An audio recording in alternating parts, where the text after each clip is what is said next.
Hey guys, I just want to talk to you a little bit more about rim width. One of my most viewed videos in the past was wider is better, and I put that out about 3 or 4 years ago, and just show you the evolution of my rim widths on my bikes for the different bike disciplines. And this is what's nice when you go with a nice hub set like Hadley. You can reuse them and rebuild them and bring them across a span of different bike builds and wheel sizes. The only thing is the axle size varies a little bit different. These were 135 or could have been 135, and now they're 142. I think I had one set that was 135. I'm not sure if this was it, but these are 142. You can put adapters to make them 148 boost, but it's kind of cheesy. But this is as wide as I go. The 142 is used on most gravel bikes, and it was, of course, used on this old Niner frame. But this is just, I hardly ever ride this bike. And this is just how it sits and sounds sitting in my garage with that grease just sitting in there. See, they're still really, really smooth. And this is one way you could tell if your hubs are nice and adjusted properly, and if you have that rotor spaced out properly with your brakes, is when it comes to slowing. I'm slowing it down myself a little bit. When it comes down and slows down really far, it'll slow down and it keeps wanting to roll more, and then as it gets to the final stages right before it's going to stop, you'll see here it'll keep rolling and rolling and rolling, and then when it gets to that final last click of the pause, that's what you're hearing is the click of the pause, and it wants to stop, it'll do that slight rollback like that. You see that? That's how you know and then of course you make sure it's not, you just kind of make sure they're not loose. Anyway, so here's the evolution of the rim width, and as it has been on my bikes, and it probably is with a lot of mountain bikers and now gravel bikers, because gravel biking wasn't around before. You just basically just had a lighter cross-country mountain bike that you would use for gravel probably. This was the first set of wheels actually I had on this bike. They were the DT Swiss X 470s, and they had a pretty narrow, like a 23, or that might have been even a 22 or 21 width. I have to look up the specs, but it was actually a pretty nice solid rim, but just not that wide. And back then people used to put these tires on here, like I'd put 2.3 tires on here, and they would really have that light bulb effect. And I don't really have any wheels set up with that light bulb effect, but I'd have to show that. So then I gradually went wider, and I got into these velocities. And I like these velocities. They were ahead of their time, making stuff pretty wide. And another thing I could tell you about Hadley's, and kind of tying in on all of this, is Hadley's, when everybody was doing quick release, Hadley's had a through bolt. So this is actually a front wheel with a through bolt. So instead of having that cheesy looking little quick release with just like a 2mm rod going through and clamping your wheel to your fork, Hadley had a regular bolt that went through. It was a 9mm bolt.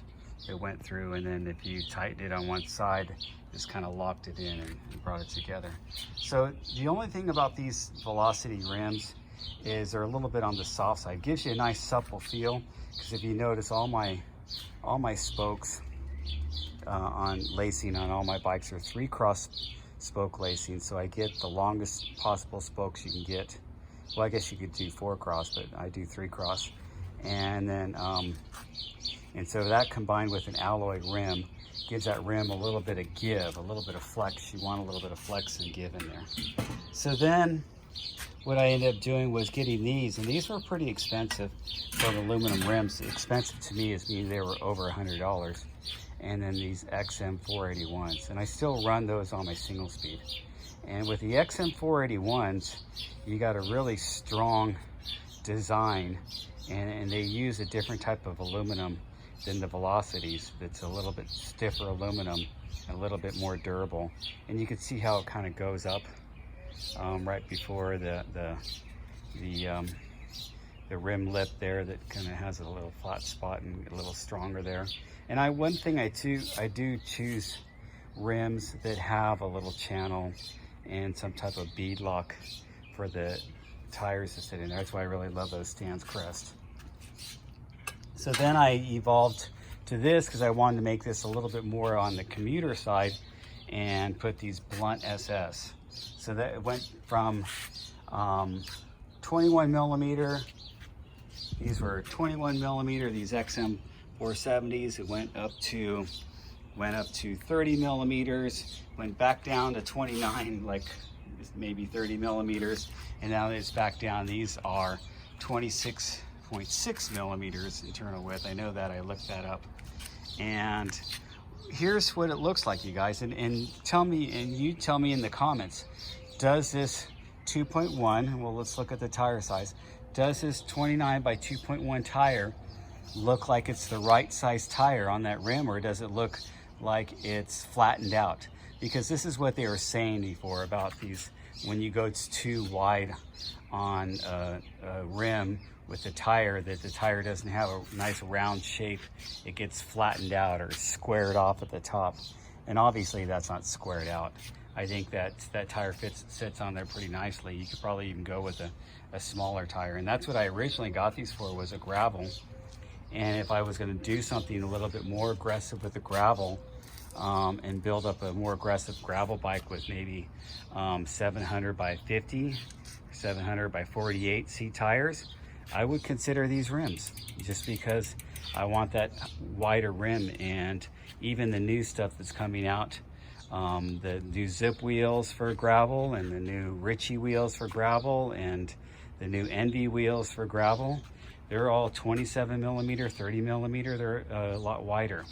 So, and then again, here's my plug for these guys, because I've been riding with these things, and to make my rims last now, I'm going to be continually using these. I go ahead and over in the sunlight, these rim packs. These are the rim packs, and that's how it looks with just that tire insert on the rim.